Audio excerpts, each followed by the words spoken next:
Good afternoon, everyone. Welcome to our COVID-19 briefing for December 28th. You will hear from Dr. Burstein in a little bit of time. We're joined by Karen Gambino from Deaf Access Services, providing American Sign Language today. And we have a lot to get into, so let's just jump right into it. Unfortunately, we set another record yesterday. Yesterday was another new record daily high of total cases in a 24-hour period of 1,368 new COVID-19 cases, with the positivity rate for yesterday being slightly over 17%, 17.1%. The total new cases per 100,000 over the past 7 days is now 634, the highest we've ever seen. And unfortunately, what we are seeing is probably to be expected with the Omicron variant, as we'll get into, which is much more transmissible than the Delta or the original Alpha variant. In fact, on December 27th, yesterday, for the 43% of the rapid Abbott ID Now tests that were run at our Erie County Department of Health testing clinic came back positive. That is a very, very high one for the rapid tests. Those usually come back at a lower rate, certainly not 43%. But for those that went and got tested in total yesterday, or I should say reports that were received in the last 24 hours, this probably includes some leftovers from just around the holiday. Unfortunately, 1,368 new cases were reported yesterday, and it's our new high once again. The regional weekly cases, they've all been growing. We have seen, unfortunately, increases across the board in New York State. The daily positivity rates for Western New York counties were as high as 20.2% yesterday. In Genesee, we just talked about Erie at 17. You see the average, 7-day average of testing for the case rate as well as the cases per 100,000. Erie counties has grown. Because of what we're seeing with Omicron, we're kind of right in the middle. The low is Orleans. Congratulations, Orleans County. You have seen a significant drop. Good for you. But we're all in the high 8s, 9s, 10s, 11 being the highest. Wyoming County for a 7-day positivity rate, and then cases per 100,000. Not surprising, Erie and Niagara are some of the highest just because they have the densest population. But thankfully, we've seen a drop for some of the other rural communities. That's a good thing. We're not certain if Omicron is in every community. We do know it is in Western New York and Erie County. We'll go into that in greater detail. But the rates are very high. Yesterday's case rates were high across the board for most of the counties in Western New York and what is considered the Finger Lakes region, even though we consider them Western New York, like Orleans, Genesee, and Wyoming. And unfortunately, Omicron is here, and we do expect the case rates to be very high over the next few weeks. But that is not the only thing that we're looking at, as we'll go into. The case data. There were 5,108 cases through Saturday. That is an increase of 47% compared to the previous week. Remember, we had a number of weeks in which we saw appreciable drops. Now we've gone back up, and it's a 7-day case rate and the positivity rate are increasing. 20 to 39-year-olds are driving this surge. This age group accounted for 46% of all reported cases this prior week. Though 30 to 39-year-old age group had the highest 7-day case rate per 100,000 persons, 1,070 per 100,000. So basically 1 out of every 100 individuals between the age of 30 to 39 last week in Erie County tested positive for a new COVID-19 case. It's not good. The weekly positivity for the week ending December 25th on Saturday was 10.4%, up from 8.1% from the previous week. None of these are good numbers. It's kind of in line with what we're seeing across the state and what we're seeing across the country now that the Omicron variant is definitively here. Cases per zip code for week ending December 25th, there's some ridiculous numbers here. The worst as an average rate per 100,000 of residents, it was the city of Buffalo 14203 zip code, more than 1,421.5 cases were registered per 100,000. 1,253 cases approximately for the 14202 zip code. If you know 202, 203, they're right next to each other. Basically, 1 out of every 100 people that live in those zip codes tested positive in the last week. Elmwood Village, very high rate of vaccination too, had a very high rate of 776 over 100,000 over a 7-day period. There's really, once again, no area. We have urban, suburban, and rural. We are seeing a lot of high numbers in the city of Buffalo. That is concerning, though not totally surprising, due to the fact that the city of Buffalo has the densest population, the most people living in the smallest area, so to speak. So with Omicron and the spread rate and transmission rate, not totally surprising that the urban areas would be seeing some very high rates, and they are, as are the suburban areas, Lancaster, Orchard Park, Amherst. The rural areas, there's some areas that are higher in the rural areas like West Falls, but it's across the board, urban, suburban, and rural. We've seen that time and time again. The good news, and this is very good news, is the hospitalization numbers continue to decline, have had significant declines in the past 2 weeks. And the bed capacity in Erie County hospitals has increased to where on December 26th, 79% of all beds were occupied. So 1 in 5 beds were open in an Erie County hospital. And in the ICU was 77.75%, so roughly 3 out of 4 beds in the ICU were occupied, but a little less than 25% were available. That's great. That's the best number we've seen in a long time. Thank you, everyone. We believe this has many different reasons for this, primarily people wearing masks and helping to protect the spread, especially among individuals who are highly at risk for illness and hospitalization. So on December 26th, there were 250 individuals in Erie County hospitals. There were 363 in total in the Western New York hospitals, the Western New York region being Erie, Niagara, Chautauqua, Cattaraugus, and Allegheny for purposes of New York State's record keeping. So approximately 31% of all hospitalized patients on December 26th were in hospitals outside of Erie County for COVID-19 patients. This is a slight increase. It's generally been about 27, 28, 29%, so a slight increase, showing that there is still COVID all across Western New York, including in our rural areas. But we are very glad to see the drop in hospitalizations, not only in Erie County, but in the other rural communities too, because they were hovering around 150 non-Erie COVID-19 patients. So we're seeing a drop all across Western New York. Kudos to everybody in Western New York. Thank you. But to those who have a loved one in the hospital, we give you our best wishes, and to your loved one, because we know this could be life-threatening. And unfortunately, the data for the 25th wasn't provided, but there were 9 additional deaths between the 25th and the 26th in hospitals. And as you see, unfortunately, there's not been a day during the past 2 weeks in which at least some person has died in an Erie County hospital. And to all who lost a loved one, to all who have lost a loved one, we offer our deepest condolences, especially at this holiday season. Now, vaccination status as of December 26th, 64% of all COVID-19 patients in Erie County hospitals had not been vaccinated, not fully vaccinated. Fully vaccinated means they could, if they're fully vaccinated, the vaccinated portion, 36%, means they had at least 2 shots of the Pfizer and Moderna, and it had been 2 weeks since they got those shots, and they had received at least 1 shot of the Johnson & Johnson, basically 2 weeks since they got that shot too. What we're seeing is a lot of people are wondering, does fully vaccinated mean including a booster? And it does not, for our purposes, has not been changed by the CDC or the state. So as of right now, when we talk about those who are not vaccinated, not fully vaccinated, it means individuals who have not gone through the 2-shot regimen for the Moderna or Pfizer, or the 1-shot regimen for the Johnson & Johnson, though we highly recommend, if you have gone through the 2 or 1, you still get a booster.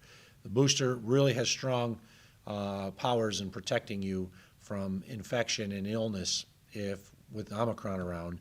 Unfortunately, it doesn't, especially if you got the Johnson & Johnson 1-shot. Doesn't seem to have much of any effect with Omicron. 73% of individuals in the ICU were not fully vaccinated on the 26th, and 70% of those who are on an airway assist the numbers are fairly clear. It's been like this for some time now. Doesn't change much week to week. If you are not vaccinated, not fully vaccinated, you are at high risk of a serious illness or death. It's as simple as that. We wish and hope that more people will get vaccinated. I know right now we have our Live Well Erie van right outside of the Rath Building on the Pearl Street side, and they vaccinated people for the first time, their first dose today. So thank you to those who came and got vaccinated with their first dose. You're going to protect yourself in the long run from COVID, as we know it's just rampaging across the country. Hospitalization data, you can see the fourth wave that we were in and we're dropping. So thank you to all for the good work that you've done. We've seen a drop in hospitalizations. We've seen a drop in the ICUs. We want to see that continue to drop much more. The best way is to prevent an illness, to prevent yourself from catching COVID. But the strongest way is to get vaccinated, because we know if you are vaccinated, fully vaccinated, you have a much higher degree of protection than someone who's partially vaccinated, and you have incredible amount of protection compared to someone who has not received even one dose. Now, we implemented the mask mandate to prevent our hospitals from being overrun. It is working. It has continued to work. Our hospitals are starting to have additional beds that are freed up. It's been more than 1 month since we implemented the mask mandate, and we continue to see declining hospital populations for our COVID-19 patients, as well as the number of beds that become available. And our hospital rates with regards to COVID-19 are decreasing at a higher rate than any other area of Western New York, of New York State. So that's a good thing, because we're seeing those numbers skyrocket in New York City and Long Island and in the Hudson Valley. And we went through a Delta wave, and right now we are not seeing a bad Omicron wave with regards to hospitalizations, and we need to keep it that way. So we believe the mask mandate has made a difference. Here's the hospitalization data from end of September to present for Western New York. You will note that it's approximately per 100,000 on a 7-day average, 31 patients. And you see the nice little decline there for Western New York. We'll just go one area over, Finger Lakes region. They seem to have at least plateaued, so good for them. We want to see our friends just to the east of us plateau, maybe even seeing a little decline. But they still have more people per 100,000 population in their hospitals. They actually have more people to begin with in their hospitals for COVID-19 than we have. And they basically have, on an average, 10 more patients per 100,000 count in the Finger Lakes, which includes the Rochester region, as we do here. So they're at 41, we're at 31 per 100,000 over a 7-day average. So I'm glad to see our friends to the east are seeing a decline, but their decline is certainly not at the rate that we're seeing in Western New York. And I hope they continue to see a decline and that ours continues to decline as well. Vaccination update. There are people who are receiving their first dose for the first time in the last week. It's not just children, so thank you to all who are getting vaccinated for the first time. We still need to pump up these numbers with regards to children. Unfortunately, only 30% of children between the age of 5 and 11 have received at least one dose of the COVID-19 vaccine. And as Dr. Burstein will talk about, that really matters, because what they're seeing with Omicron is a greater preponderance of children that are being hospitalized in the pediatric ICU with the Omicron variant of COVID-19 than we've seen before. So it's very important that children get vaccinated. We have very high rates, especially above the age of 55, but we're not totally where we need to be. We need more people to get vaccinated, and I'm glad to see these numbers continue to go up, because that's how we will get out of this in the long run. Now I want to talk about Omicron and something we're doing with regards to masking. But why do we really know that Omicron has taken hold here is, while it was announced last week, the sample that the University of Buffalo Genetic Sequencing Institute determined Omicron was here was a sample that was swabbed between December 7th and December 10th. So in effect, Omicron's been in Western New York and in Erie County for 3 weeks. So when people say, how do we know that Omicron's taking an effect to see these big spikes when we just found out that Omicron was here a few days ago? Well, it was announced that Omicron was here just a few days ago, but the samples that were used that determined Omicron were from earlier this month. December 7th to December 10th is when they were taken. And it takes approximately 1 week from the beginning of the sequencing process to the end of it for the University of Buffalo to determine whether it's Omicron, whether it's Delta or not. And it takes a number of days for the sample to be tested, to be determined positive, to then be transferred over to the University of Buffalo. So what I want people to understand is Omicron didn't just come here last week. It's been here since at least December 10th, December 7th, 8th, 9th, probably. And more likely even before then, but we finally got positive testing and results of it last week from samples that were taken basically 2.5 weeks before. So I want people to understand that the big spikes we're seeing are probably being driven by Omicron, and one of the reasons why is on the chart that you see here, the orange color is Delta. The purple color is Omicron. And you see over the last 4 weeks the continual growth in the New York, New Jersey, Puerto Rico, Virgin Islands region, which is primarily New York and New Jersey tests. It's being dominated by Omicron, such that regionally they believe that 88% of the new cases are Omicron. Nationwide, a little less than 60%. We're probably around that 60% right now because we're not like New York City, but we know that most of the new cases, the majority of the new cases that people are catching in this region are Omicron. It is 2 to 3 times more transmissible than Delta and earlier variants. So it is much more transmissible. As Dr. Burstein said, it's basically more transmissible than the measles, which is one of the most transmissible virus diseases she's ever seen.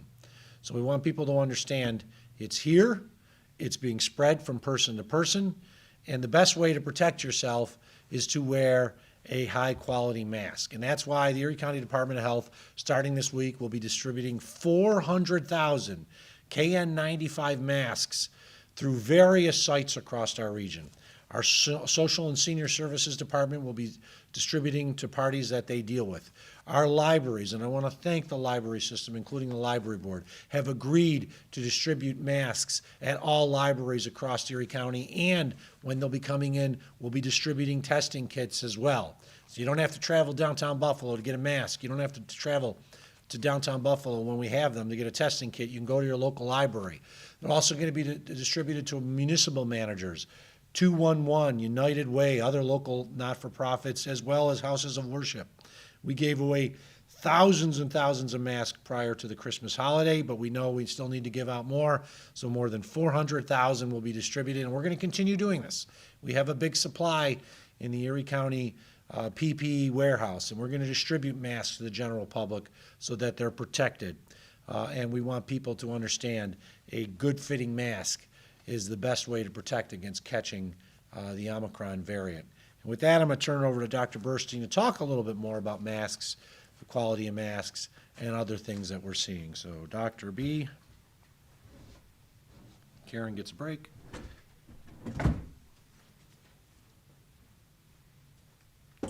Thank you. I'm going to remove my, very comfortable KN95 mask.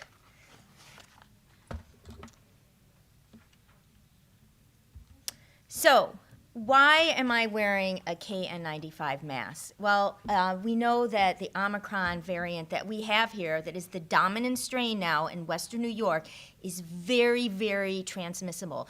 At least 2 to 3 times more transmissible than the Delta variant, which was more transmissible than the Alpha variant, that was more transmissible than our original variant that we had of COVID-19. So this is super highly transmissible. And most masks, they have like a little bit of opening many times, you know, on the sides of your mouth. There's may not be a really tight fit. And now with the Omicron, just like a few viral particles can get in there and infect you. So we have to wear a really super well-fitting mask that doesn't have any of these potential defects on the side of our mouth or anywhere where a virus can intrude around our mask. So, and there are some situations where we really need a well-fitting mask that is comfortable, that we can wear for a long time, because either we can put ourselves at risk or we can put somebody that we care for at risk. Like if you're going out traveling, say on some type of public transportation, like on a plane, in the airport, on a bus, on a train,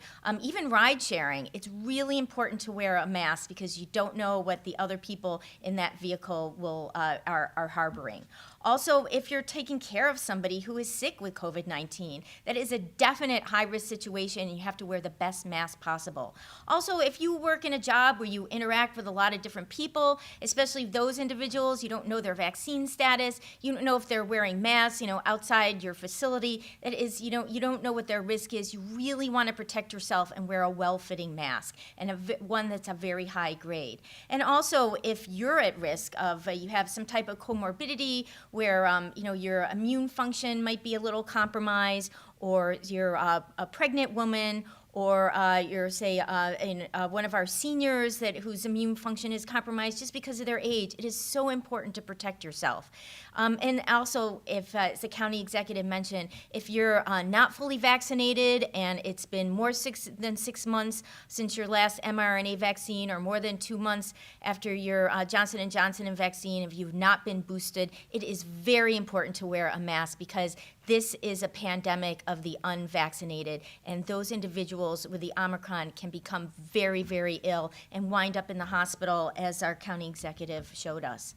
So it is really important that we focus now on masks. It's not just something that we can take for granted. We have to be really thoughtful, because this is one of the key interventions that we can have to protect ourselves and people in our community against COVID-19. And it's just not, any cloth mask. We need to have certain criteria in a mask that's effective. First of all, you want to try to get a mask that is the highest grade quality, like a KN95, a KN94, something is very high quality, or a double mask, where a disposable mask and a cloth mask, but get as high quality as you can. Also, you want the mask to fit your face really well. You don't want any type of holes that the virus can then squeak through. And also, most important, it has to be comfortable, because it's something that you have to wear for a long time. I know that some N95 masks can be very uncomfortable, and people don't like to wear them, and they remove them. And if you're not wearing your mask, it's not going to work. So remember, the bottom line is the best mask is the one that you can wear properly and consistently. It is a high grade, and it fits you well. So we should all be thinking about that, and please take advantage. Please let us help you and use one of the KN95 masks that we are distributing in our community. So I'm going to move on to a positive topic, Test to Stay, that I think everybody's been waiting for, to see our students and staff be able to remain in the classroom if they don't have any symptoms of COVID-19 after they've been exposed. So, CDC, and then just recently the New York State Health Department published updated guidance for Test to Stay in the schools. And so the Erie County Health Department, we've digested them, even though they were a little Christmas present from the state. And we are ready to work with our schools to implement Test to Stay countywide in all our schools. Our pilot program with our Grand Island School District was a success. We have lessons learned, and we want to move forward and offer Test to Stay to all the schools that are eligible and interested. We have sent out notification earlier today to all the schools, letting them know that we are ready to move forward to Test to Stay when they return from their Christmas break. And we're going to have a WebEx with them next week, and just to help spell out, what needs to happen to move forward with a Test to Stay program in the schools that are interested. So not every school may be eligible or interested. First of all, to the schools to be eligible, since they're going to be having to do rapid tests in the school, they're going to have a limited service license and a medical director, and be able to report the test results, both negative and positive, to the New York State Health Department. And again, they'll be going to have to be responsible for identifying close contacts that are not vaccinated, and making sure that they get tested every single day during their quarantine period, before they walk into the classroom. So we anticipate that, as you probably have heard, CDC just updated their isolation and quarantine guidances last night. And so we anticipate that the state may also make some changes. So we're going to be watching those very closely because we'll have to change our test to stay protocol to be in accordance with any new guidelines. So the test to stay, just to put it in perspective, this is one of the tools that we have to keep people in school while they're healthy. But this is just one of many tools. I mean, really, what is going to prevent transmission in the classrooms and keep kids in school is our other layered approaches. So masking, having a robust screening program. Not all the school districts have offered screening programs for COVID-19 to their students and staff. So this is really important to detect infections and to prevent spread. Also, as I mentioned before, it's really important that all the schools, everybody in the school, mask all the time. The New York State Department of Health issued updated guidance for schools about masking, and there is no mask breaks allowed. And this is really important because, as we know, Omicron is so transmissible. If kids and staff have their masks down at the same time for like 5 minutes can be a risk of transmission. So we don't want any in-school transmission. So keeping fidelity with the masking protocol throughout the school day with a comfortable mask that fits is the way we are going to prevent transmission. And then also being very vigilant about adhering to our screening protocols, making sure that everybody gets a test who is eligible, and then also that everybody who has symptoms do not walk through the doors of those schools. The schools really need to be vigilant about screening everybody that walks in the door. Make sure that there's nobody with symptoms of COVID-19, like just even a runny nose or a mild cough or a sore throat. Those are all symptoms of Omicron, not just the common cold. So it's really important that schools are vigilant, not let anybody in with those symptoms. And it's really important for parents and staff also to acknowledge the risk of people with those symptoms and not let them into school. So we are also, an important strategy for us at the Erie County Health Department is making sure that everybody has access to full vaccination. So we mentioned earlier, this is, especially with the Omicron, is a pandemic of the unvaccinated. Those are the people that are winding up with COVID-19 infection in the hospital and unfortunately even dying. So we really need to make sure that since Omicron is so transmissible, that we make sure that everybody is fully vaccinated and boosted, so when you do become ill, and many people will become ill as a result of the Omicron, even though they may take all the preventive measures possible, they still have to get fully vaccinated so they won't become ill. So we are rotating throughout Erie County with sites to offer any type of vaccine for anybody 5 and up, first, second, third booster doses. On Mondays, we're going to be in Amherst at the Adult Day Services. Tuesday, we're going to be in the city of Buffalo at the Delavan Grider Community Center. Wednesday at Chestnut Ridge Park in Orchard Park. Thursday at the Alma Meadows Park, and Fridays at the Orchard Park Fire Company. Our hours of operation of our vaccine clinics are weekdays between 11 a.m. and 7 p.m. Please make an appointment by either calling 716-858-2929, or you can go on our website at erie.gov/vax, V-A-X, and see all the clinics we have available and make an appointment. We are updating our vaccine calendar, and we will have a January schedule posted in just a couple days in a much easier format to see, because we are going to be offering multiple clinics every single day, and we want it easy for everybody to see. We do take in walk-ins and welcome them. The best time to walk in is at the end of our clinic after 5 o'clock, because it's usually not as busy and you won't have to wait. So we also have fixed sites for our vaccinations in the North City and the South Towns. So every day, Monday through Friday, we're going to be at ECC South. So check on our website or call our hotline for the hours of operation. Also, we are partnering with Buffalo Home Care, and they are offering vaccines for the Erie County Health Department at their 490 Delaware office in the city of Buffalo, and then also at their 5847 Transit Road office in East Amherst.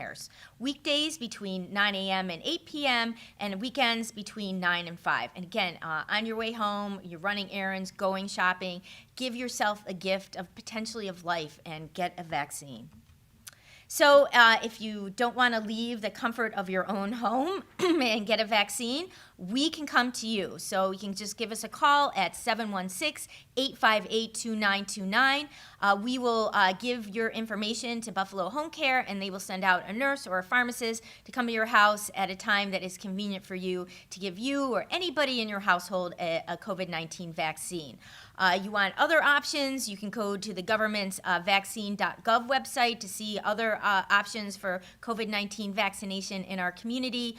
Many pediatricians and adult medicine and even some specialists with UBMD physicians' offices are offering the COVID-19 vaccine. And then we are, when school resumes, we are going to be working with all our school districts, including the Buffalo Public Schools, to offer vaccine clinics at the schools where people will feel safe, hopefully, to come and get vaccinated. So, it's really important to know your status of COVID-19 so that you can, if you are positive, you can isolate yourself and not transmit infections to the people that you care for. So it starts with getting a test. Even if you've been vaccinated, and we are seeing a lot of people that have been fully vaccinated and boosted who are infected with COVID-19. Fortunately, they usually are not very ill. However, they can get infected, and vaccinated people do transmit infection to other people if they are infected with COVID-19. So if you are an Erie County resident and you want to get a state-of-the-art, gold standard PCR test, just give us a call at 716-858-2929. You can get a PCR test. The results are available in 1 to 3 business days. Usually the results are available much sooner than that, usually within 24 to 48 hours. And we are doing also testing for influenza A and B and for RSV. And I can tell you that last week we did find influenza cases. So flu is here too. Another reason to get a mask and another reason to get a flu test.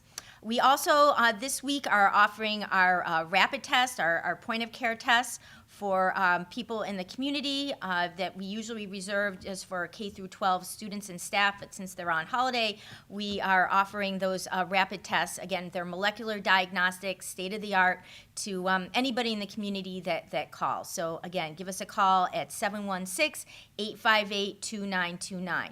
And remember, all our positive specimens we send to UB, and then they sequence them, so it gives us better information of the variants that we have circulating in our community so we can act accordingly. So, as I mentioned, we are offering our ID Now, which is our molecular diagnostic tests to that are rapid to people in the community while schools are on break. And next week, when schools return, we're just going to be limiting those tests to kindergarten through grade 12 students and staff. These are also appointments are necessary at 716-858-2929 to give us a call. So these rapid tests don't test for flu or RSV. However, they are a great test for COVID-19. They are much more sensitive than the home tests or that you can buy over the counter, the pharmacy, or any type of laboratory-based rapid antigen test. These will tell you what your statuses are. So I just want to talk a little bit about home testing. I can tell you that we know that there's a lot of people are using home tests to make sure that, to check if they have infection, before they gather with friends and family, and that is a great tool, but I just want people to understand, the limitations of this test. They are not as sensitive as our PCR tests or other molecular diagnostic tests. So if it's negative, it just gives you a snapshot of one point in time. However, we really strongly encourage you, if you've taken a rapid test and that it is sold over the counter in a pharmacy, that you confirm that with a PCR test or another laboratory-based test, especially if you have symptoms or especially if you are a close contact. Christmas Eve, a friend of mine who's a physician gave me a call because this person tested positive for COVID-19. And what happened was the family gathered together for their Christmas holiday. The rule was everybody needed a PCR before they walked in the door for dinner. However, one of the members of the party They got a PCR, but their test result wasn't back before dinner. So to get a get out of jail card, let the person in, they did a rapid test. The rapid test was negative. They all got together, had a great meal. Next day, that person received their PCR test result, and it was positive. And now there are several people from that dinner party who are infected with COVID-19. So again, the rapid test may not tell the whole story, and it's a great tool to use. It's a great screening tool, but especially if you're asymptomatic, it may miss infection. So it's really important to follow up with a PCR test. However, we know that people are testing positive with these tests. They do detect COVID-19. So if you are positive, at the health department, we won't know your test results unless you contact us by either calling 716-858-2929 or before tomorrow morning, we're going to have an online form that you'll be able to report your positive result. However, we've been at this for almost 2 years. I think everybody knows that if you test positive for COVID-19, it means you have COVID-19. So it means you have to isolate, stay away from everybody, including people in your household, regardless if you've been vaccinated, just take care of yourself. But it's really important that you isolate and don't go near anybody because you can make other people sick, even if you don't have any symptoms. So with that, I am going to put back on my super comfy N95 mask and turn this over to the county executive.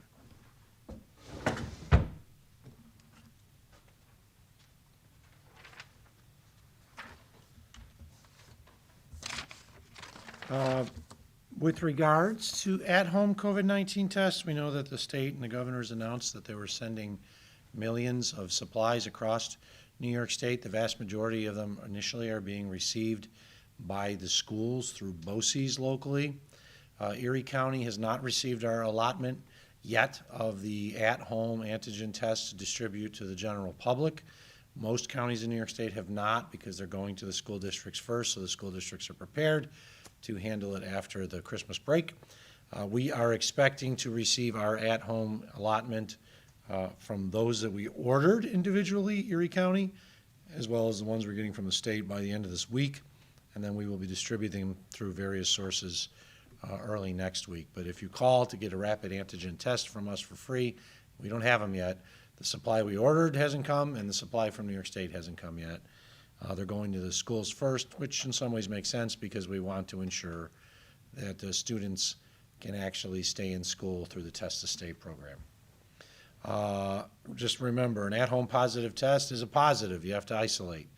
An at-home negative test, as the doctor noted, is a snapshot in time. It may not detect a virus if you are asymptomatic. If you're symptomatic, it pretty much picks it up, but it doesn't pick up every single individual who's not showing symptoms. And you should consider a lab-based PCR test that we offer and many other places offer to truly confirm whether you are negative. Happy New Year to all. We know that the New Year's Eve holiday is a big holiday for many, and they like to gather together. This might not be the year to gather together for New Year's Eve. You might just want to be quiet at home with the family because the Omicron variant is here.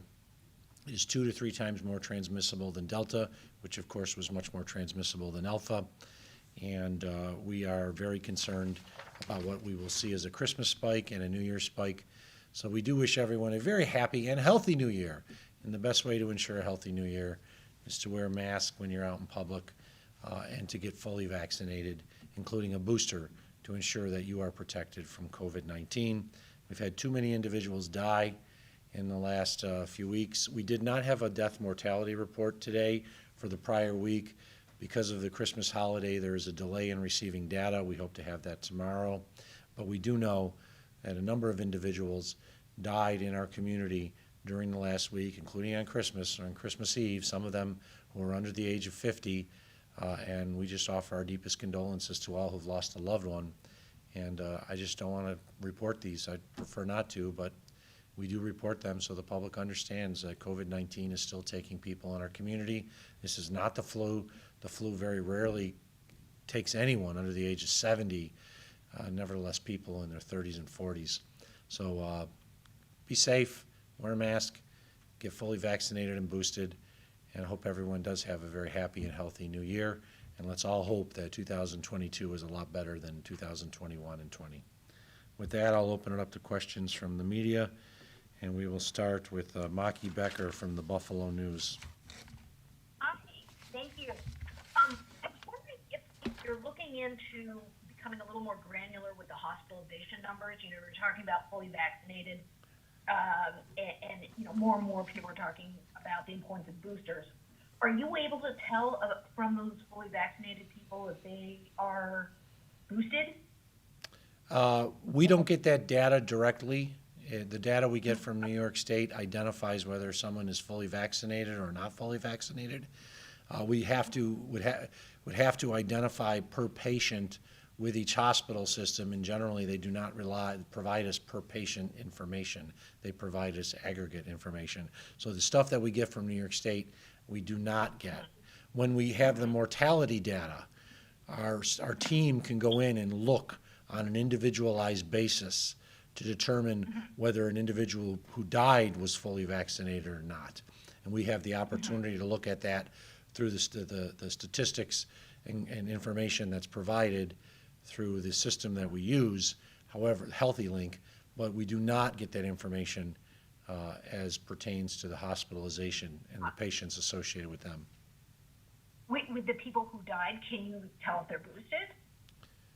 Yes. And Okay. it's not, it has happened. It's generally individuals over the age of 75 who have significant health issues. But it has happened. I'm not going to deny that. The vast majority of individuals who have perished, especially since July, are individuals who are not fully vaccinated. And we're seeing a lot of completely unvaccinated, they never even got one dose, individuals unfortunately dying. But there have been situations, generally individuals who have comorbidities and are immunocompromised and over the age of 75 that have died, have been fully vaccinated and even boosted.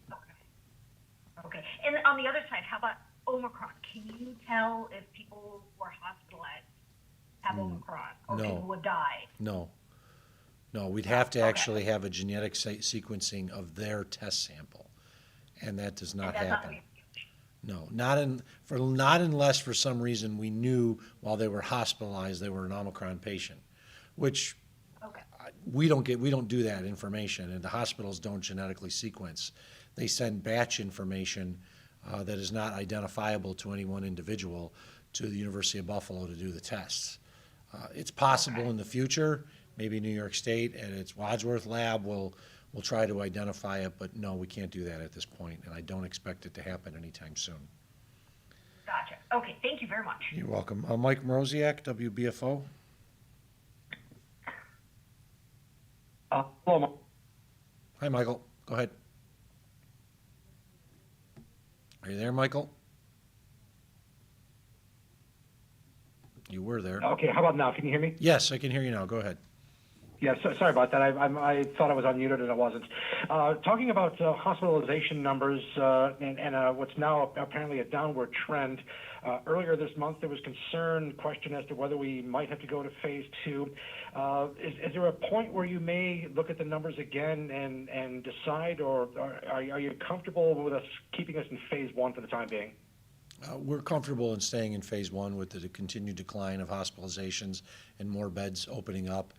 If we saw in the future a rapid increase in hospitalizations to the point where we were worse than we were, so we had like 5% of beds available, then we'd be concerned. But we are seeing this positive note with regards to individuals who are being hospitalized for COVID-19, and overall beds are opening up. It's a combination. We want to see the COVID-19 hospitalizations drop, because when they drop, that means in general all hospital beds are going to drop as well. Not all individuals who are in the hospital have COVID-19. Actually, the vast majority of individuals in the hospital do not have COVID-19, but COVID-19 is stressing the system. So what we have seen in the last few weeks and continue to see recently has been the decline in hospitalizations and the opening up of additional hospital capacity. And as long as we see that, I see no reason to be moving into phase 2 at this point. Do If I could just follow that up really quickly, do you have a set number where you may decide to ease up on the mask? Well, first off, I want to remind you, Michael, that the governor has implemented a mask mandate statewide. So as long as the governor has implemented it and hers is in place, it will be in place in Erie County.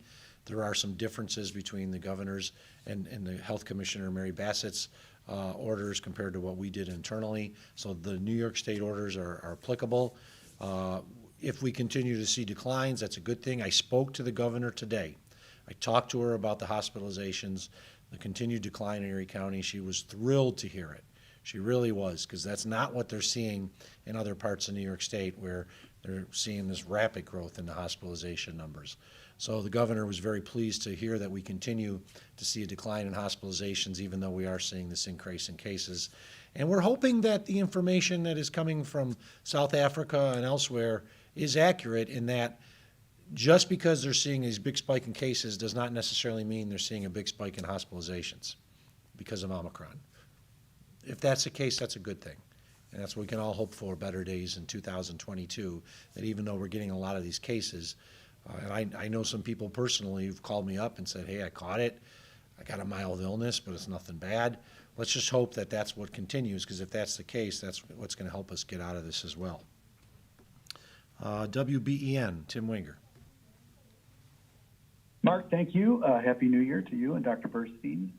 As you're well aware, just from watching the public, there's an enormous frustration with regard to testing and availability. You know, locally, nationally, there's long lines, waits for PCR sites.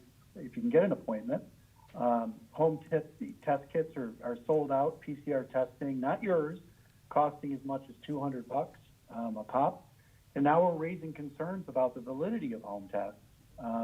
Where do you point for the failure of testing just not being more readily available and cost efficient for residents?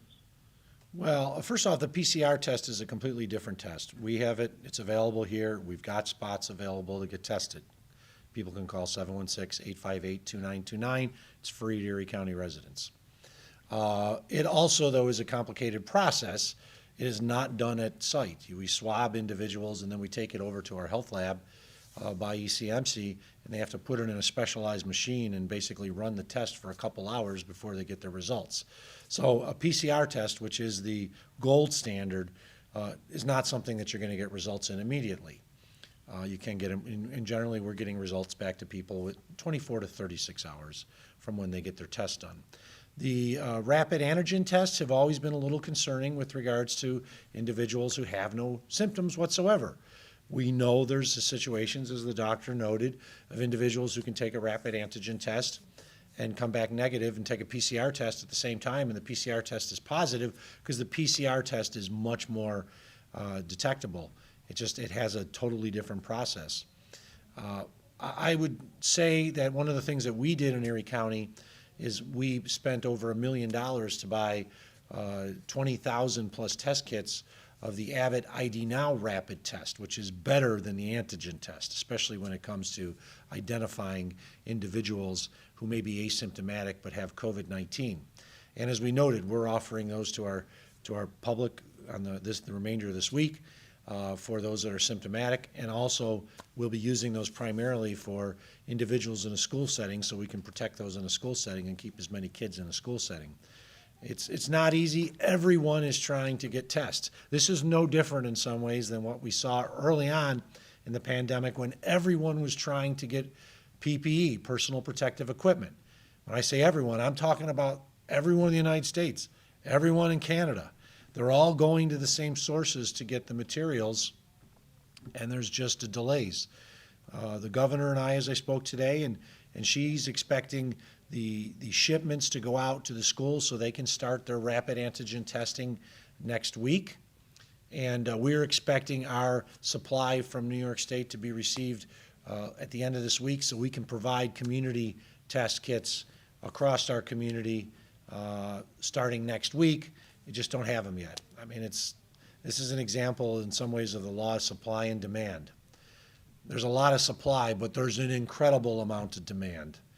And we know what happens when there's an incredible amount of demand. It just slows the whole process down. And I wish I had more we could give out, but we don't at this moment. But I will note, there's a lot of sites in Erie County where you can get a test, including a PCR level test. It's not just Erie County that offers it. Most pharmacies will offer it. Most of the specialized, like urgent cares, will offer it, as well as hospitals. It takes basically 24 hours to get your results, but you will have the gold standard result at that time. We'll go up to anybody on from the B News. If not, we'll go to Channel 2. Is anyone on from Channel 2? Yeah, hi, Mark. It's Ron Plants. Again, Happy New Year to you. Two questions quickly. Number one, you talk about the home testing kits. You say we don't have them yet here in Erie County, but the state's talking about pumping 37 million of these around the state. Have you given serious thought to how they would be distributed once you do get them? And number two, I want to ask again, the KN95 mask, which the health commissioner was pushing, saying that they are much more effective. Does that mean that those typical blue surgical masks, I have one right now in my hand, that they're not any good in comparison to the KN95s? Well, I'll answer the first question, or the second question first. I have a KN95 right here. These are better. It's not to say the other masks aren't good. These are just better. They have better, stronger filtration rates. They fit closer to your face. So when we talk about the blue surgical mask, think about it. You go in a hospital, they're wearing blue surgical masks too. So they wouldn't be, the hospital employees, the staff wouldn't be wearing them unless they were good. If you're in a setting where it's COVID, then you have a fit-tested N95 mask. A KN95 mask will be good in most other situations. A procedural mask, I wear procedural masks too. They're good in many situations, but these are better. And then when it comes to distribution of the at-home antigen tests, yes, we have already discussed this internally between our departments of health, departments of Homeland Security, Emergency Services, departments of Public Works. We are in discussions with parties to give them to them, to release them to the general public. The best example of that is the library system has agreed to not only give out KN95 masks when they come to them in the next day or so, but they're going to also be giving home rapid antigen tests. Don't go to the library now expecting to get a test because they don't have them yet. They're not going to have them until we distribute them, but we're also going to distribute them to senior centers, community centers, all kinds of locations, homeless shelters to help those who are at risk because of homelessness. We'll be distributing them in fire companies. Municipalities are going to get them to distribute them locally, whether it be a town, village, or a city. So yes, we are pretty much have a plan. Now we're just waiting for the at-home test kits to arrive so we can distribute them through all these sources. But we didn't want to announce, here's where you go get an at-home test kit until they actually have the test kits to distribute, because we didn't want a mad rush of individuals going to all these locations until such time as they actually had the test kits. That would have been unfair to all those locations. Okay. George Rickert, Channel 4. Hi, Mark. You were mentioning the Test to Stay program. Schools will now be allowed to take part if they wish to, and there will be a WebEx meeting next week. How many days will it be after that or next week before a school can actually get it up and running? And second part to that is if a school still insists on giving mask breaks, which most schools are still doing, will that work against them, or will that somehow be enforced as part of Test to Stay, or would they remain a separate issue? I'm going to turn it over to Dr. Burstein because her department, of course, is instrumental in Test to Stay, working with the school districts, and I think she can answer those a lot better than I can.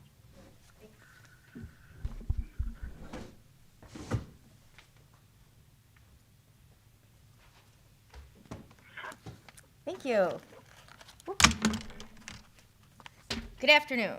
So with the Test to Stay, we're going to have, as we mentioned, we're going to have a WebEx next week with the schools just to explain how how the process is going to work. I mean, the devil's in the details, right? And we've learned a lot of great lessons when we did a pilot with Grand Island School District, and so we want to share that and also help people understand what they need to do to be successful with the Test to Stay program. So we're hoping that after we have the WebEx next week, hopefully in the following week, the schools will feel that they are ready to be offering the Test to Stay. So it's not just the county. We're not the only barrier to starting Test to Stay. Also, the schools have to get their ducks in a row. This can be a labor-intensive endeavor. They have to make sure that they get the tests from us, and that they have the staffing in place to be able to implement this. Because remember that everybody they have to identify if there's a case, who the close contacts are that should be in quarantine. They have to get consent from the parents to enroll their kids into the Test to Stay program. Then they have to make sure that everybody who is eligible for the program gets tested before they walk in the classroom. And make sure that the test results are the parents are notified about the test results, and that the New York State Health Department is notified. So it's a process, and the devil's in the details. So we're hoping that the schools will be able to work with us to get it together. Hopefully in the week or two after we have our WebEx, so we can explain everything. And did you have a second question? Oh, okay. All right, great. Thanks. We're looking forward to this. Second question was about mask breaks. Are you going to enforce mask breaks? Yes. So, just with the mask breaks, listen, we're all adults, right? We know what the rules are. We know what the best practices are. We know what we need to do to keep everybody in the school safe and healthy and COVID-free.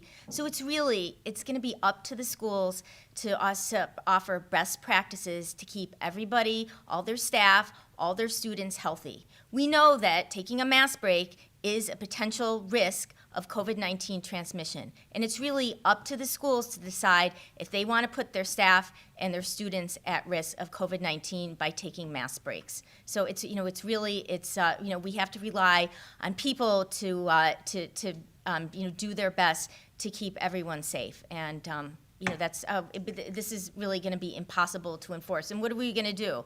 I mean, we want kids to stay in school, and if we close down the school or don't let them participate in Test to Stay, that won't help that. So the goal is to keep everybody in school as much as we can if they are free from COVID or COVID-19 symptoms.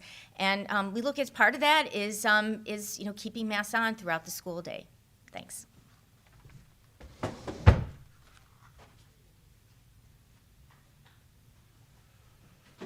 Hannah Bueller, Channel 7. Hello. Today, the Erie County Comptroller released a report claiming that the Health Commissioner's collection of COVID overtime, he says, is illegal. He cites two different things on that. One is an CSEA contract, which states anyone with a medical degree is not supposed to be collecting overtime. And another thing he says is the New York Public Health Law, stating her income is fixed by the legislature, thus not able for any additional revenue. So I'm just looking for a response on this and why Dr. Burstein is the only health director or commissioner in the state who has collected overtime during this pandemic. In less than 84 hours, the people of Erie County will actually have a comptroller who focuses on the fiscal responsibility and provides facts to the public instead of his continual misinformation and lies. First off, regarding CSEA contract, Dr. Burstein is not a CSEA employee. Those are union employees. She's a managerial confidential employee who is not salaried, because there's only salaried employees in Erie County are the elected officials. Every single non-elected official is entitled to overtime. It's been like that for a long time. It was actually set by a Republican county executive to do that. And secondly, this has been cleared over and over that every employee that worked COVID-19 duty since the beginning of the pandemic was entitled to overtime, except for the elected officials, because we don't get anything other than a set salary. The salaries are not set. by the legislature. There is a base salary, but they can earn more based on overtime amounts. It's like that for every employee. The sheriff's office actually has the highest amount of overtime compared to any department or office in Erie County. The comptroller never criticizes it. The undersheriff will qualify for overtime. All of the chiefs and so forth will qualify for overtime, and if they do the work, they're entitled to it. It's gotten so bad. Let me just say this. It's gotten so bad, the comptroller filed a claim with the U.S. Department of Treasury's Office of Inspector General, and he's attacking our health commissioner and no one else. Well, you know what? The U.S. Department of Treasury Office of Inspector General came back and said, it's okay. Overtime qualifies. In less than 5 days, the people of Erie County will have a new comptroller, and one who has not publicly come out and already said he's been hired as a paid political operative by the former chief of staff to Chris Collins. That was announced at the end of November. Is the comptroller getting paid a salary right now to be a paid political operative while working for the people of Erie County? Seriously, you can't trust a damn thing he said. As the former comptroller, I know some of the civil servants that are downstairs that have been there since Elfrida Slominski, the gold standard, who I'll remind the people of Erie County is a Republican, a conservative Republican, and did not endorse the comptroller when he ran for re-election, nor did she endorse him for his race for supervisor. The civil service employees are waiting for a day in which they actually have a comptroller who's going to report on facts. I'm sick of his lies. I'm sick of his misleading things. You're going to hear from him for a long time because he's going to be out there as the voice of Republican political candidates across the board. Every one of his attacks since the end of November should be looked at with a grain of salt because he's being hired as a paid political operative by the former chief of staff to Chris Collins, who's attacked people locally on political campaigns here. It's false. It's a lie. It's BS. It doesn't pass the smell test, and you guys keep on reporting it. This is not a two sides issue. It's a lie. He has nothing to stand on except self-aggrandizement when you report the stuff that he does as if it's the facts. It's not. He announces audits. You never hear from the audit again because he gets the BS associated with an announcement of an audit, and he never does the audit. As the former comptroller, I'm saddened to what happened to that office. But I know there's good people downstairs who are looking forward to January 1st, and when they actually have an individual in the office of comptroller who's going to run it with dignity and respect and focus on the facts and the financial issues associated with Erie County. Not someone who proudly announced, after running for 2 offices in a row that he lost, that he got hired as a paid political operative. Folks, open up your eyes. See what's going on down there. When I was county comptroller, I gave credit to Chris Collins when his administration did something correct. I gave credit to the administration of Joel Giambra when they did something correct. I also criticized them when it was appropriate. And when the criticism is appropriate, I'll take it. So we'll go back and we'll look at it. This is not appropriate. It is unfair. Hell, it's probably even anti-Semitic knowing him because he's not criticizing anyone else. He's just criticizing our Jewish health commissioner. It's over with. And I hope the rest of the media understands that whatever bullshit he's going to push over the next few days, remember, he's being paid by Big Dog Strategies to be a paid political operative, and he might be paid right now. And the people of Erie County will never know it because he'll never tell us the truth. And the next time he tells us the truth in Erie County will be the first time he told us the truth as Erie County. Simple as that. With that, we've reached more than our hour. I wish the people of Erie County a happy and healthy new year. Please be safe out there. Omicron is here. Get vaccinated, and if you're vaccinated, get boosted. And to all, let's all hope that 2022 will be a much better year than the last year.